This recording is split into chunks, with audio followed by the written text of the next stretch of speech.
Students, welcome to my channel. My name is Shalini. आज हम पढ़ेंगे क्लास 10 का मेटल्स एंड नॉन मेटल्स का चैप्टर हम कर रहे थे। मेरी लास्ट वीडियो में हम extraction of metal topic discuss कर रहे थे। उसमें मैंने आपको बताया था कि मेटल्स की एक्सट्रैक्शन कैसे करते हैं हम लोग, क्या किस फॉर्म में मेटल्स हमें जमीन से मिलते हैं, अर्थ क्रस्ट में से मिलते हैं, तो हम उनको मिनरल्स कहते हैं और उसमें से भी हमें और सिलेक्ट करना होता है। तो आज मैं आपको यहाँ पे उसी सीरीज के सेकंड पार्ट में लेकर के आई हूँ।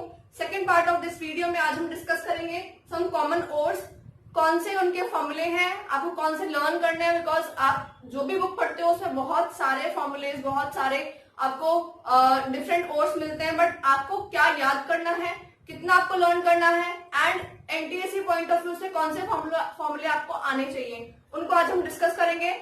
उनकी मैंने लिस्ट बनाई है बोर्ड पे, आप इसका स्क्रीनशॉट ले सकते हैं, इसको नोट कर सकते हैं एंड इसको लर्न करना बहुत जरूरी है। इसको लर्न आप कैसे करेंगे बेटा? कोई भी चीज को लर्न करने के लिए एक बार पढ़ने से लर्न नहीं होता। अगर आप सोचोगे कि आपने एक बार रीड कर लिया तो आपको लर्न हो जाएगा, तो ऐसा कभी नहीं होता। लर्न अगर आपको कोई चीज करनी है तो आपको कांस्टेंट प्रैक्टिस करनी पड़ेगी। एक या दो बार आप उसको याद करिए, उसके बाद में आप उसको बिना देखे लिखने की कोशिश करो। तो आज इसको लर्न करने के लिए आपको यही ट्रिक यूज करनी है। आपको उसे दो बार पढ़ने के बाद में उसको लिख के देखना है, बिना देखे लिखने की कोशिश करनी है। तो डिस्कस करते हैं हम सम कॉमन ओर्स। आज हम ये भी डिस्कस करेंगे कि क्या क्या स्टेप्स लगाएंगे तो हम एक्सट्रैक्शन को करते जाएंगे, उन प्रोसेस को भी करेंगे। तो मेरी वीडियो एंड तक देखना। चलिए ओर्स की डिस्कशन करते हैं। हेमेटाइट बेटा आयरन का ओर है, the formula is Fe2O3 hematite. Next is magnetite. Magnetite होता है Fe3O4, ये भी आयरन का ही जो ओर है, ये दोनों आयरन की है, ठीक है, हेमेटाइट एंड मैग्नेटाइट। इसके अलावा आयरन का एक और है iron pyrite, this is FeS2। Iron pyrite को हम लोग बोलते हैं फूल्स गोल्ड। ये क्वेश्चन बहुत कॉमन है, कई बार आ जाता है एग्जाम में कि व्हाट इज फूल्स गोल्ड। इसको फूल्स गोल्ड क्यों कहते हैं, मतलब कि इसकी अपीयरेंस गोल्ड की जैसी होती है, तो इसे देख करके हमें कंफ्यूजन भी हो सकता है। That's why it is known as fool's gold and it is iron pyrite. इसका फॉर्मूला है FeS2। नेक्स्ट है बॉक्साइट। एल्यूमिनियम के ओर्स की बात करेंगे हम लोग यहाँ पे। These two are aluminium ores, bauxite, corundum। Bauxite का फॉर्मूला है Al2O3.2H2O। कोरंडम का फॉर्मूला है Al2O3। मीन्स यहाँ पे वाटर ऑफ क्रिस्टलाइजेशन नहीं होगा। ये दोनों एल्यूमिनियम के कॉमन ओर्स हैं। नेक्स्ट लाइमस्टोन है, कैल्शियम का ओर हमारे पास, एंड डोलोमाइट भी कैल्शियम का ओर है। डोलोमाइट का फॉर्मूला है calcium carbonate, magnesium carbonate. These two are calcium ores, ठीक है। नेक्स्ट है हमारे पास बेसिक कॉपर कार्बोनेट, इसको हम लोग मैग्नेसाइट भी बोलते हैं। एंड कॉपर की कोरोजन होने के बाद में, रस्टिंग होने के बाद में, जैसे आप जानते हो कि आयरन रस्टिंग होता है तो ब्राउन कलर का रस्ट फॉर्म करता है, इसी तरह से बेटा कॉपर जो है वो जब रस्ट होता है या कोरोजन होता है तो वो ग्रीन कलर का कंपाउंड फॉर्म करता है। This is that compound basic copper carbonate. तो इसका फॉर्मूला क्या है? Copper hydroxide and copper carbonate. इसको बेसिक क्यों बोल रहे हैं? Just because of copper hydroxide. आप जानते हैं जिस भी फॉर्मूला में ब्रैकेट में OH लगा होगा उसे हम बेसिक नेचर मानेंगे, तो ये बेसिक नेचर है, इसलिए इसको बेसिक कॉपर कार्बोनेट बोला जा रहा है। नेक्स्ट चलते हैं हम लोग child saltpetre, that is NaNO3 sodium nitrate. Then Indian saltpetre KNO3। Then Epsom salt MgSO4.7H2O। Epsom salt MgSO4 होगा, जिप्सम सॉल्ट CaSO4 होगा। ये आपने ऐसे ही पढ़ा होगा, जिप्सम सॉल्ट POP जो बनती है वो जिप्सम सॉल्ट से बनती है, तो gypsum salt is calcium sulphate. Next is common salt. Common salt आप बहुत अच्छे से जानते हो, कॉमन सॉल्ट होता है बेटा NaCl। तो कॉमन सॉल्ट का फॉर्मूला सब लोग जानते हैं, इसको याद करने की जरूरत भी नहीं है, आपको याद होगा। Next is horn silver. Horn silver is AgCl। इसके बाद में है zinc blende. Zinc blende is zinc sulphide, ZnS formula है इसका। This is zinc blende. Next है गलेना। गलेना का नाम क्या है? फॉर्मूला है PbS, lead sulphide. These both are sulphides. Cinnabar होता है मरकरी सल्फाइड, HgS होगा हमारे पास, सिनेबर बोलेंगे इसको, मरकरी का कंपाउंड है। Next is calamine. कैलेमाइन होता है zinc carbonate, ZnCO3। And iron pyrite की बात हम लोग कर चुके हैं, तो बेटा आप इनको नोट करेंगे, इनकी लिस्ट फॉर्म करेंगे। लिस्ट फॉर्म करने के बाद आपको इसको लर्न भी करना है। आपने इसको एक दो बार लिख करके देखना है, तभी आपको ये लर्न हो पाएगा। एंड आपकी एनसीईआरटी डिस्कस करती है इनको, तो आपको इनके फॉर्मूले याद होना चाहिए। आजकल MCQs वाला आपका पैटर्न आइटम चेंज हुआ है क्लास 10th में, तो 1 मार्क में आपसे पूछ सकता है कि नाम देकर के कौन सा इसमें से, सपोज नाम दे दिया उन्होंने आपको एल्यूमिनियम का, ये दोनों दे दिए हैं, और पूछा जाए दो और कोई दे दिया जाए कि इसमें से एल्यूमिनियम का और कौन सा है, तो आपको नाम से पहचान में आने चाहिए कि बॉक्साइट और कोरंडम जो है वो एल्यूमिनियम के हैं, लाइक दिस। तो आपको एक बार ब्रीफ आइडिया होना चाहिए इनके बारे में, दीज आर इम्पोर्टेंट। तो स्टूडेंट्स हम यहाँ पे अब ओर्स को डिस्कस कर चुके हैं, ओर्स निकाल चुके हैं अर्थ क्रस्ट में से। अब उसमें this following process can be followed. इसके बाद हमें मेटल मिल जाएगा, प्योर मेटल मिलेगा। तो इसको हम समझते हैं, ये फ्लोट चार्ट आपके एनसीईआरटी में बना हुआ है, तो इसको हमें बहुत अच्छे से समझना पड़ेगा। इसी की आउटलाइन पे, इसी की मैपिंग पे हम लोग आगे चलने वाले हैं। तो स्टार्ट करते हैं इस एक्सप्लेनेशन को। सबसे पहले हमारे पास ओर है, ये हम जानते हैं, हमने जो एलिमेंट आइसोलेट करना है उसका हम ओर लेंगे। उसके बाद कंसंट्रेशन ऑफ ओर करेंगे, मतलब ऐसे प्रोसेस, ऐसे स्टेप्स करेंगे जब उसमें से मेजॉरिटी ऑफ द इम्प्योरिटीज हम निकाल ले। उन सारे स्टेप्स के बाद हम केमिकल रिएक्शन अप्लाई करते हैं। तो वो केमिकल रिएक्शन आप किस तरह से अप्लाई करोगे, वो हमें सिलेक्ट करना है कि हमारा मेटल जो है वो उसकी रिएक्टिविटी हाई रिएक्टिविटी है या मीडियम रिएक्टिविटी है या लो रिएक्टिविटी है। मतलब हमारा मेटल किस रिएक्टिविटी रेंज का है, किस रेंज में फॉल करेगा, तो उसकी प्रॉपर्टीज कैसी होंगी उसी कंपाउंड्स की, और हम उसको कैसे सेपरेट करेंगे। तो हम सेलेक्ट कर लेंगे, अगर हमारा मेटल सोडियम पोटेशियम ऐसा कुछ है, मतलब उसकी हाई रिएक्टिविटी है, तो हमें ये स्टेप्स लगाने हैं। अगर हमारा मेटल मॉडरेट रिएक्टिव है तो हम ये स्टेप्स लगाएंगे, और बहुत लो रिएक्टिव है तो हमें ये स्टेप्स लगाने हैं। देखते हैं क्या करना है। अगर बेटा हाई रिएक्टिविटी वाला एलिमेंट होता है तो वहां पे आप क्या करते हो, इलेक्ट्रोलिसिस ऑफ मोल्टन ओर करते हो। इलेक्ट्रोलिसिस बेस्ट मेथड होता है इम्प्योरिटीज हटाने का। तो इलेक्ट्रोलिसिस करने से हम इलेक्ट्रिसिटी प्रोवाइड करवाएंगे, और जो भी उस मेटल के साथ में अनवांटेड सब्सटेंस होगा उसको सेपरेट कर देंगे, जिससे हमें डायरेक्टली प्योर मेटल मिल जाएगा और हमें कोई और रिफाइनिंग प्रोसेस करवाने की जरूरत नहीं पड़ेगी, कोई स्पेशल मेथड नहीं लगाना रिफाइनिंग करवाने के लिए।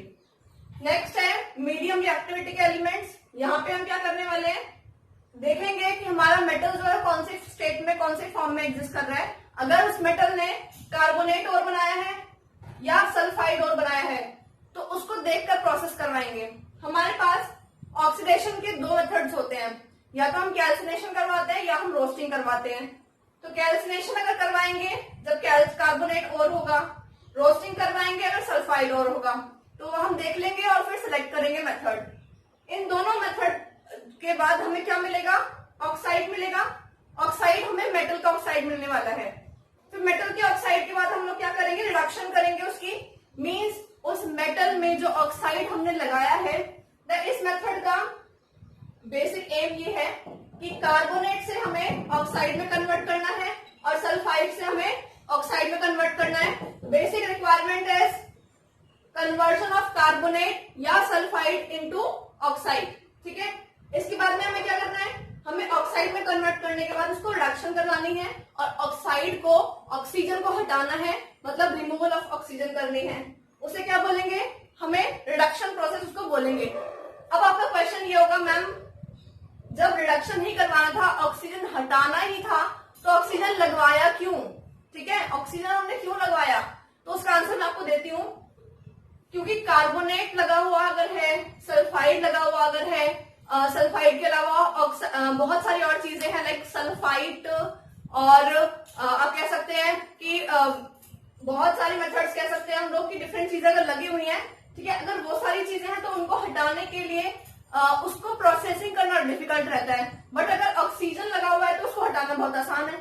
ठीक है, तो हम क्या करेंगे, हम कार्बोनेट हो, सल्फाइड हो, नाइट्रेट हो, सल्फाइड्स हो, सल्फेट्स हो, कुछ भी हो, हमें उसको कन्वर्ट करना है ऑक्साइड फॉर्म में। उसके बाद हमें उसको ऑक्सीजन को भी हटा देना है, बिकॉज ऑक्सीजन को हटाना ज्यादा आसान है। फिर हम क्या करेंगे, फिर हम रिडक्शन करेंगे, रिडक्शन से उस ऑक्सीजन को भी हटा देंगे तो मेटल मिल जाएगा हमें। उस मेटल को हम लोग क्या करने वाले हैं, प्योरीफाई करने वाले हैं, तो उसकी प्योरिफिकेशन करवा देंगे। ठीक है, this was the steps to be followed for medium reactivity elements. Next है हमारे पास मेटल्स विद लो रिएक्टिविटी। तो बेटा मेटल्स अगर लो रिएक्टिविटी के हैं तो हमें क्या करना है, वो हमारे सल्फाइड फॉर्म्स में होंगे, सल्फाइड ओर्स, उनकी हमें रोस्टिंग करवानी होगी। वही चीज है रोस्टिंग का मतलब, आप उसको ऑक्सीडेशन करवाओ, देन वो हमारा क्या होगा, मेटल बन जाएगा और फिर हम उसकी रिफाइनिंग करवा देंगे डिफरेंट रिफाइनिंग प्रोसेस लगवाने के बाद। अब हम डिस्कस कर लेते हैं कुछ इंपॉर्टेंट टर्म्स को। ये टर्म्स हमें हेल्प करेंगी पूरे प्रोसेस को समझने के लिए। जो हमने ये चीजें डिस्कस करी हैं कि हमें कौन से एलिमेंट के लिए क्या प्रोसेस अप्लाई करना है, तो उसके लिए कुछ बेसिक टर्म्स हैं हमें पता होने चाहिए। पहला टर्म है मेटलर्जी। बेटा मेटलर्जी मिनरल एंड ओर को डिटेल में हमने फर्स्ट वीडियो में डिस्कस कर लिया है, क्योंकि हम ये प्रोसेस ही कंटिन्यू कर रहे हैं। तो metallurgy is the complete process of extraction of element from their ores, respective ores. तो मेटलर्जी क्या होती है वो हमने देख लिया है। मिनरल क्या है? मिनरल अर्थ क्रस्ट से निकाले जाने वाली हर वो चीज जिससे हम आइसोलेट कर सकते हैं metal, that is mineral. And ore is that particular mineral जिसको हम सिलेक्ट करते हैं अपने प्रोसेस के लिए और जिससे एलिमेंट एक्सट्रैक्ट करते हैं प्रॉफिटेबली। ये चीजें हम डिस्कस कर चुके हैं। आज हम डिस्कस करते हैं गैंग, फ्लक्स एंड स्लैग। पहला है गैंग पार्टिकल्स। गैंग पार्टिकल्स का मतलब है impurities. Impurities that are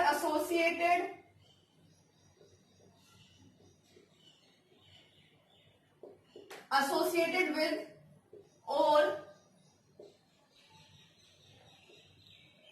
when they are removed from earth crust। मतलब कि जब हमने अर्थ क्रस्ट में से अपने मिनरल को एक्सट्रैक्ट किया, ओर को एक्सट्रैक्ट किया, तो उसमें एलिमेंट के साथ में काफी सारी इम्प्योरिटीज थी। उन इम्प्योरिटीज को हम गैंग पार्टिकल्स बोलेंगे। तो ये इम्प्योरिटीज किस तरह की होती हैं? ये impurities sand, clay, Rocky particles ये सब भी हो सकते हैं। एंड कोई और एलिमेंट जो उसके साथ में लगा हुआ है वो सारी चीजें भी गैंग पार्टिकल्स होंगी।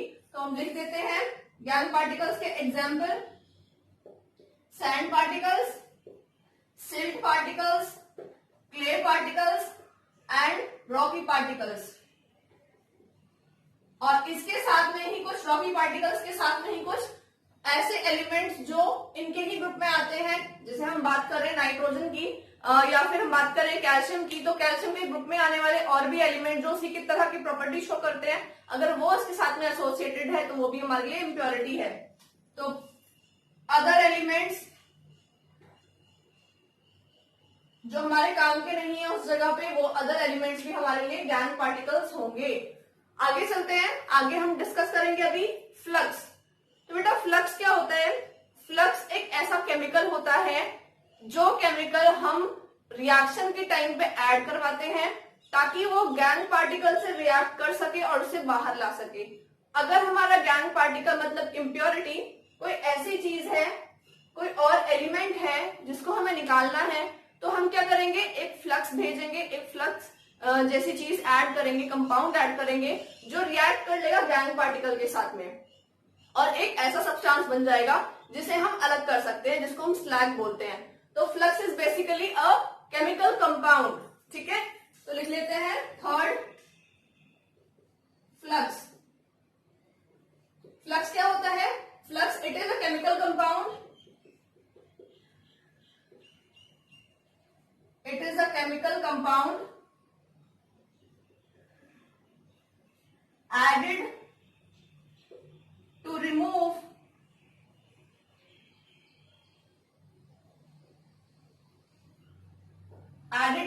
Gang particles. मतलब हमें हमारे मिनरल में से, हमारे ओर में से गैंग पार्टिकल्स को रिमूव करना है तो फ्लक्स हम ऐड करेंगे। फ्लक्स कोई केमिकल कंपाउंड ही होगा। अब अगर गैंग को रिमूव करना है तो फ्लक्स जब रिएक्ट कर जाएगा गैंग पार्टिकल से तो वो एक फॉर्म करता है सब्सटेंस जिसको हम स्लैग बोलते हैं। तो next is slag. What is slag? Slag is the fusible compound. Fusible compound. बेटा फ्यूजिबल का मतलब क्या है? फ्यूजिबल का मतलब है कि हम उसको रिमूव कर सकते हैं, हटा सकते हैं। तो fusible compound formed from flux and gang। Flux and gang के एसोसिएशन से बनता है स्लैग और हम इसको इजीली सेपरेट कर सकते हैं। So fusible compound form from flux and slag that can be removed, जिसको हम रिमूव कर सके वो होता है स्लैग। ठीक है, तो आप ये समझ सकते हैं कि flux plus gangue is equal to slag.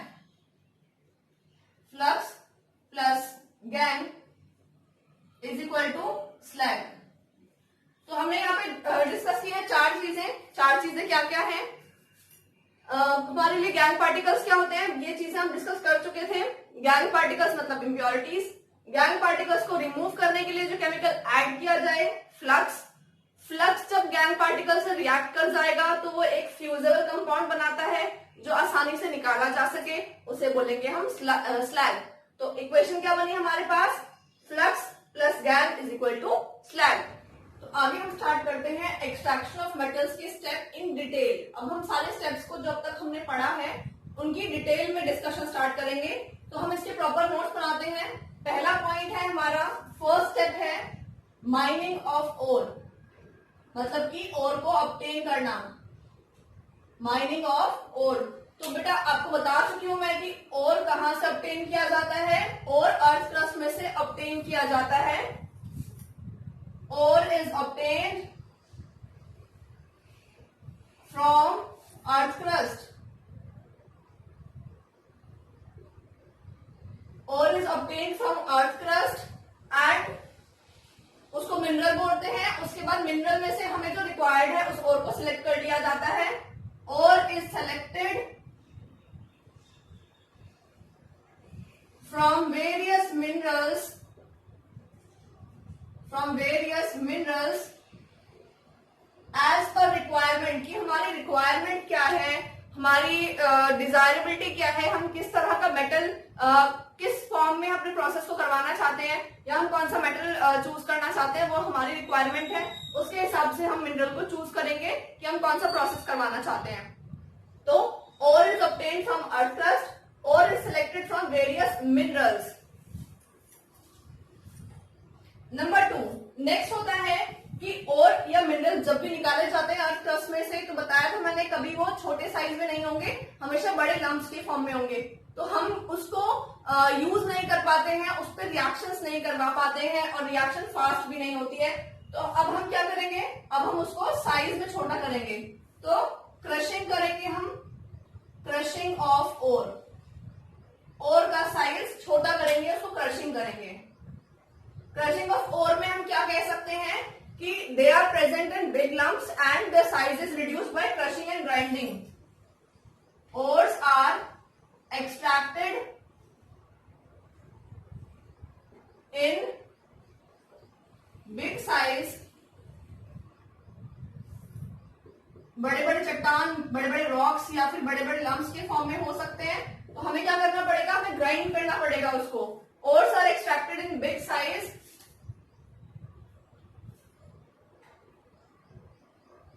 We will grind और क्रश इट। हम उसकी क्रशिंग कराएंगे और ग्राइंडिंग कराएंगे। डिफरेंट मशीन्स में डिफरेंट एक्सप्लोजन्स करवा सकते हैं, क्योंकि इतनी मशीन से या फिर इतने ज्यादा अमाउंट में उसको ब्रेक करना इजी नहीं होता, तो एक्सप्लोजन्स भी कराए जाते हैं माइंस वगैरह में, तो क्रशिंग कराई जाती है। अगर हमें पाउडर्ड फॉर्म चाहिए तो उसको हम पल्वराइजेशन कहते हैं। पाउडर फॉर्म में भी हम ऑब्टेन कर सकते हैं ताकि रिएक्शन फास्ट हो जाए। थर्ड है हमारा step, next step is concentration of ओर।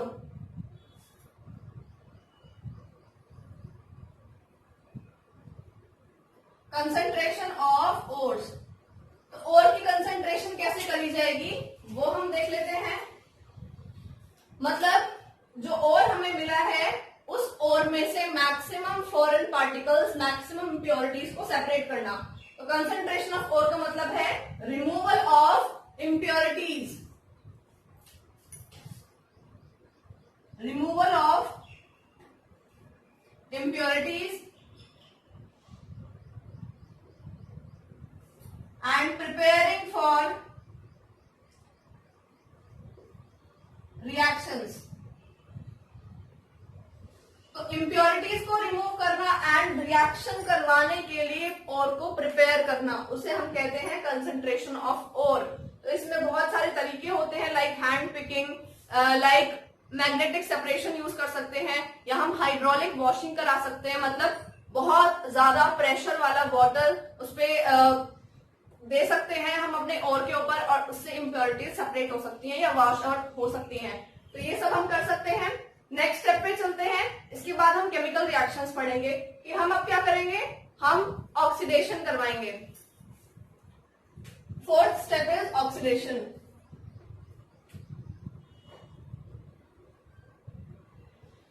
तो ऑक्सीडेशन करवाने के दो तरीके हैं, कैल्सिनेशन एंड रोस्टिंग। तो कैल्सिनेशन एंड रोस्टिंग दो तरीके हैं हमारे पास। इन दोनों में क्या डिफरेंस है, क्या रिएक्शंस है, किस पे हम कौन सा मेथड लगाएंगे, उसको भी हम डिस्कस कर रहे हैं पूरा। पहले हम ऑक्सीडेशन में पढ़ लेते हैं इसके टाइप्स। कैल्सिनेशन एंड रोस्टिंग, दो टाइप हो गए हमारे पास। तो देखो बेटा, कैल्सिनेशन कब करवाया जाता है? अगर हमारे पास जो ओर है वो हाइड्रेटेड है या कार्बोनेट है। ध्यान रखना, C for carbonate, C for calcination, ऐसे ध्यान रखो। C for carbonate, C for calcination, मतलब कार्बोनेट ओर के ऊपर ऑक्सीडेशन कराया जाएगा, किस मेथड से? कैल्सिनेशन मेथड से, ठीक है। या हाइड्रेट ओर होंगे, मतलब जिसमें डॉट H2O लगा होगा, उनको भी हम कैल्सिनेशन करवाएंगे, ठीक है। रोस्टिंग हम करवाते हैं सल्फाइड ओर्स की, ध्यान रखो, रोस्टिंग करवाएंगे सल्फाइड ओर्स की। रोस्टिंग हमें सल्फाइड ओर्स की ही करानी है। तो जिस चीज का हमें कैल्सिनेशन करवाना है वो हमारे पास कार्बोनेट की फॉर्म में होंगे। तो हमने ओर लिया, अगर वो कार्बोनेट है तो कैल्सिनेशन करवा दो, अगर वो सल्फाइड है तो रोस्टिंग करवा दो। दोनों का मतलब क्या है? देखो, कैल्सिनेशन का मतलब है कि ओर को हीट करना बट इन एब्सेंस या लिमिटेड सप्लाई ऑफ ऑक्सीजन या एयर। हीट करना है बट एयर की सप्लाई नहीं देनी है या फिर लिमिटेड अमाउंट में देनी है। नेक्स्ट रोस्टिंग होता है हीट करना but in presence of sufficient amount of air. इन दोनों का ही रिजल्ट क्या होता है? हमें ऑक्साइड बनाना होता है, ऑक्साइड में कन्वर्ट करना होता है। Means the outline is we have to convert nitrate, hydrate, nitrates, hydrates, carbonates, sulphides और सल्फेट्स। हमारे पास जिस फॉर्म में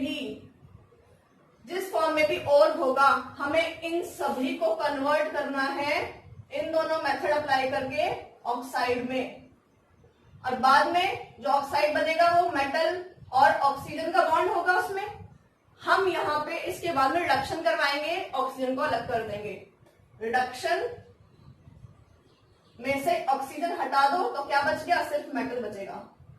समझे? आई रिपीट, हमारे पास नाइट्रेट हो, हाइड्रेट हो, कार्बोनेट हो, सल्फाइड, सल्फेट, कुछ भी हो, सबके ऊपर कैल्सिनेशन या रोस्टिंग ऑक्सीडेशन करवाया जाए ताकि वो ऑक्साइड बन जाए या मेटल और ऑक्सीजन का बॉन्ड बन जाए। उसके बाद हम रिडक्शन करवाएंगे ताकि ऑक्सीजन हट जाए, फिर हमें मेटल मिल जाएगा। तो अब आपका क्वेश्चन ये होगा, मैम हम ऑक्सीजन लगा क्यों रहे हैं अगर हमें हटानी है? तो हम डायरेक्ट ये स्टेप क्यों नहीं कर सकते? सोचो आप जरा, हम डायरेक्ट इन चीजों से मेटल क्यों नहीं बना सकते? हम पहले ऑक्साइड बना रहे हैं, देन मेटल बना रहे हैं। तो इसका आंसर है कि नाइट्रेट से, हाइड्रेट से, कार्बोनेट से, इन सारी चीजों से मेटल बनाना डिफिकल्ट होता है, आसान नहीं होता है। इसलिए हम क्या करते हैं? इसलिए हम पहले इसको ऑक्साइड में कन्वर्ट करते हैं, उसके बाद में मेटल में कन्वर्ट करते हैं। Because this method is far easier than direct conversion of these substances into metals. ठीक है, तो हमें ये प्रोसेस फॉलो करना पड़ेगा। हमें पहले ऑक्साइड में कन्वर्ट करना पड़ेगा। तो हम पहले पढ़ते हैं कैल्सिनेशन को। अब हम कैल्सिनेशन करवाएंगे। कैल्सिनेशन होता है द हीटिंग ऑफ और below its melting point, below its melting point in absence or limited supply of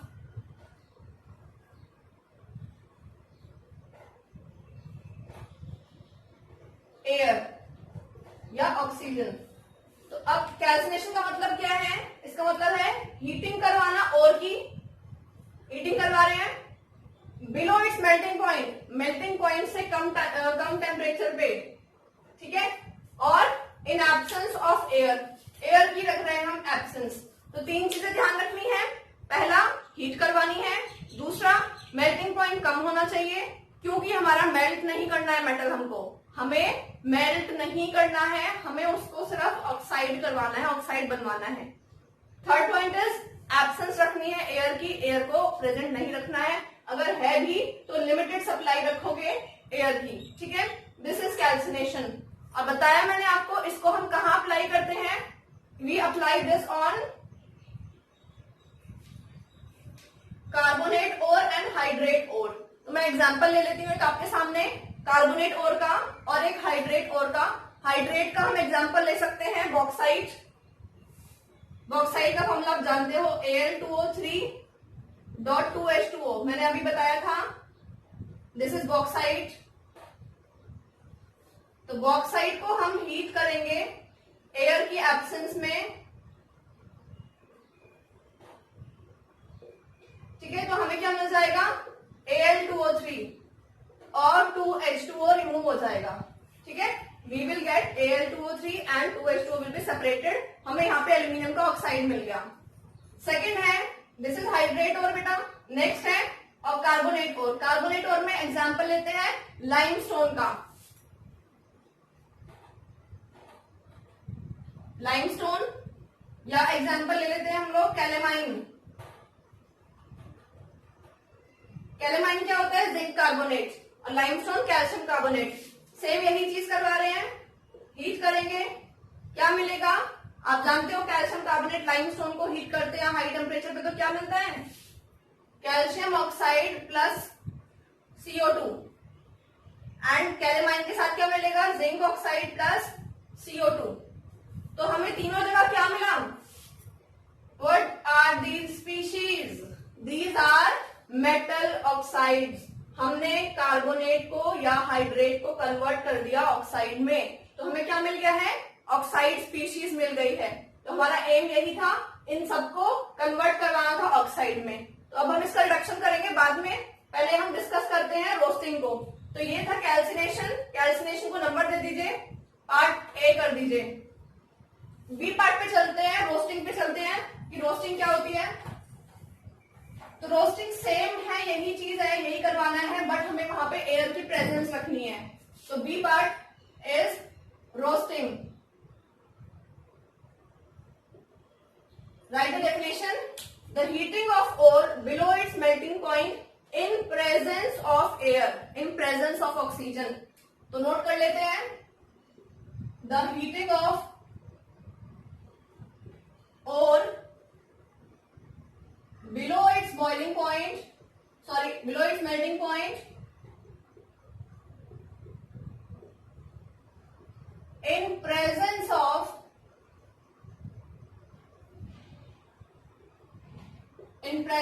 air और O2, इनकी प्रेजेंस में हमें करवाना है, इनकी प्रेजेंस में हमें इसको ट्रीट करना है, ठीक है। अब इसके एग्जांपल पे आ जाते हैं। We can take the example of galena, we can take the example of cinnabar. हम ले सकते हैं PBS, ZNS, HGS, इनके एग्जाम्पल ले लीजिए। हमें इसकी ऑक्सीडेशन करवानी है, हाई टेम्परेचर पे हीट कर रहे हैं। क्या बनेगा, PbO plus SO2, ZnO plus SO2, HgO plus SO2। हमें स्पीशीज मिल रही है, ठीक है। हमें क्या करवाना था, सल्फाइड्स को कन्वर्ट करना था ऑक्साइड्स में। तो अब देख लीजिए हमें किस तरह की स्पीशीज मिली, हमें ऑक्साइड्स मिल गए हैं, ठीक है। तो इसके बाद में अब हमें क्या करना है, इनका यूज लिखना है कि कैल्सिनेशन और रोस्टिंग से मतलब ओर को हीट करने से हमें क्या बेनिफिट हुआ। ओर को जब हम हीट करते हैं तो दो फायदे होते हैं।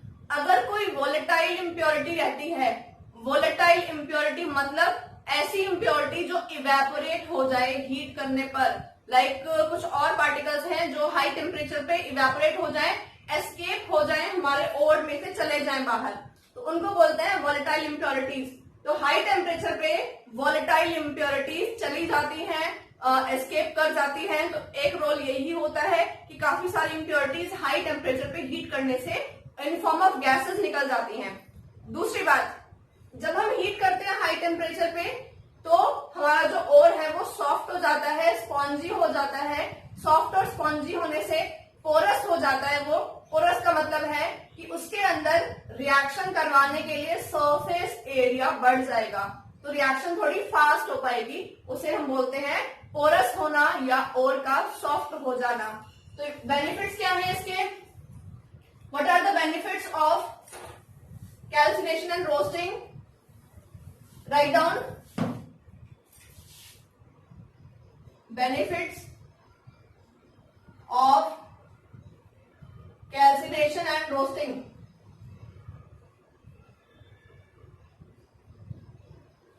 Point number 1, volatile impurities escape on high temperature. तो हाई टेम्परेचर पे वोलेटाइल इंप्योरिटीज एस्केप कर जाएंगी। ठीक है, पहला पॉइंट क्या हो गया। दूसरा पॉइंट, लास्ट पॉइंट है हमारा, it makes the ore porous and soft. हमारा ओर कैसा हो जाएगा? पोरस हो जाएगा, सॉफ्ट हो जाएगा, और रिएक्शन कैसी हो जाएगी? हमारी रिएक्शन इजी हो जाएगी, जल्दी हो जाएगी, क्योंकि जब हमारा जो रिएक्टेंट है वो सॉफ्ट होगा, पोरस होगा, पाउडर्ड या फिर लिक्विड में होता है, तो रिएक्शन फास्ट हो जाती है because of increase of surface area. तो हमने रोस्टिंग एंड कैल्सिनेशन को पढ़ लिया है। मैं इसके आगे जो पार्ट बचा हुआ है एक्सट्रैक्शन का, वो नेक्स्ट वीडियो में इंक्लूड करूंगी, बिकॉज ये बहुत ज्यादा लेंथ हो जाएगी इस वीडियो की। अगर आपको मेरी क्लास अच्छी लगी हो, मेरा वीडियो लाइक करिए, मेरे चैनल को सब्सक्राइब करिए। Thank you.